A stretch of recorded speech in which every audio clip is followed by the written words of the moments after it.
Welcome to Varalakshmi పదరుల్లి. ఈరోజు మనము పచ్చి కొబ్బరితోని పెరుగు పచ్చడి చేసుకున్నాం. కావాల్సిన పదార్థాలు ఫ్రెష్ పెరుగు, కమ్మటి పెరుగు అండి, తర్వాత పచ్చి కొబ్బరి ముక్కలు, పచ్చిమిరపకాయలు, జీలకర్ర, ఉప్పు. ముందుగా ఒక మిక్సీ జార్ తీసుకొని దీంట్లోకి పచ్చి కొబ్బరి, పచ్చిమిర్చి, ఉప్పు, జీలకర్ర వేసి మెత్తగా పేస్ట్ చేసుకొద్దాం.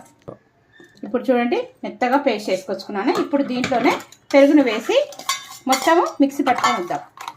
ఇది చూడండి, పచ్చి కొబ్బరితోనే పెరుగు పచ్చడి కనుక ఇది తాలింపు వేసుకుందాం. ముందుగా స్టవ్ మీద నూనె పెట్టుకొని ఆయిల్ వేసుకున్న తర్వాత ఆవాలు, జీలకర్ర, ఎండుమిర్చి, కరివేపాకు వేసి వేయించుకుందాం.